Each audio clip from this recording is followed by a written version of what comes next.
στην πίστα του Ρουπού. Έχουμε βρει ευκαιρία να φέρουμε και τα δύο τα μηχανάκια. Να τα δούμε λίγο διαφορές. Εδώ είναι το 4,5 το 18. Ένα μηχανάκι σεταρισμένο enduro με λίγο πιο μαλακές εναρτήσεις. Τα προστατευτικά αυτά που βλέπετε. Πιο βαριά αίσθηση από το 2,5 εδώ πέρα. Ένα μηχανάκι του 2003 που βγαίνει ίδιο στο 7. 2,5 δίχρονο. Βελτιωμένο. Κινητήρα και αναρτήσεις. Γνωστό επώνυμο Μάστορα. Και προστατευτικά εδώ πέρα κέντρα. Look restyling. Ελαφρύ μηχανάκι. Παλιό δίχρονο μοτέρ.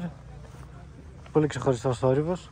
Μοναδική αίσθηση. Καμία σχέση με τα καινούργια ευρωπαϊκά δίχρονα που βγαίνουν. Ελαφριά αίσθηση στον αέρα. Ωραίο θόρυβο, αξιόπιστο.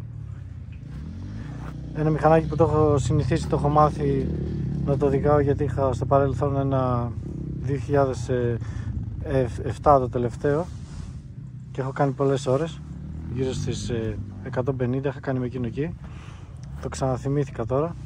Είναι ένα μηχανάκι κοντό σαν mini bike σε σχέση με το 4,5.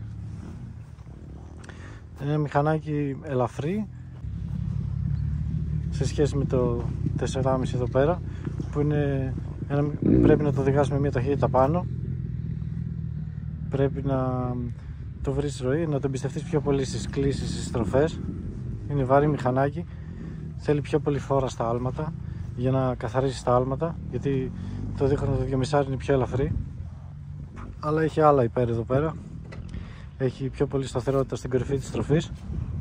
Με αυτό το 2,5 μπορείς να πας ανάποδα και μόνο έτσι στρίβει, στα πέταλα και σε μεσαίο τύπου στροφές.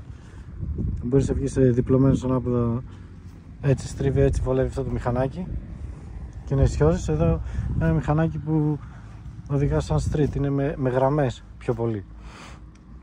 Δεν θέλει πίεση στα ανάποδα γιατί θα σε κουράσει κιόλας, έχει πάρα πολύ γκάζι. Έχει μεν χαρτογραφήσεις εδώ πέρα, πιο σύγχρονες αναρτήσεις και τέτοια. Ένα πιο μακρύ μηχανάκι θέλει διαφορετικό τρόπο οδήγησης.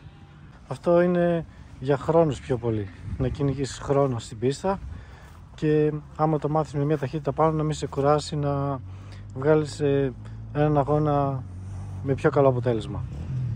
Αλλά εδώ πέρα έχουμε κάτι πιο ευχάριστο που μπορείς να παίξεις. Στην πολλή τυπίση θέλει να είσαι πιο πολύ γυμνασμένος, θέλει να κάτσεις πιο πολύ όρθιος σε σχέση με το άλλο, σε κουράζει πιο πολύ εάν οδηγάς αυτογραμμικά και όχι στο τέρμα γκάζι άμα το μάθεις. Εδώ άμα πας στο τέρμα γκάζι σε αγώνα, δηλαδή θέλει να είσαι πολύ προπονημένος, μετά το δεκάλεπτο, το τέταρτο κουράζεσαι. Αυτό είναι το κατά, αλλά είναι ένα two stroke διαχρονικό μηχανάκι που έχει σταθερή αξία.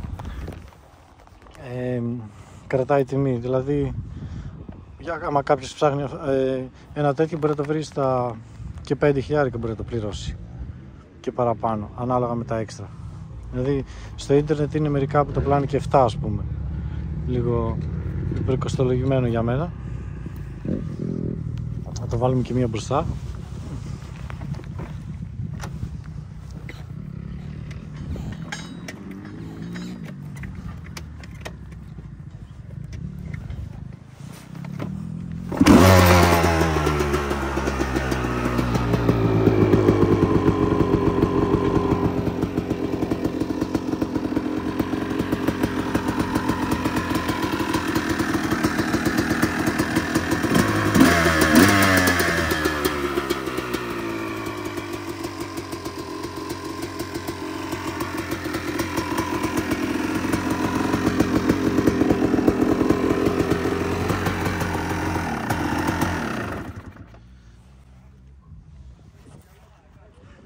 Αυτά, θα κάνουμε και μια βόλτα στην πίστα εδώ με το φίλο μου σήμερα που ήρθαμε, που έχει καιρό να οδηγήσει. Θα αλλάξουμε.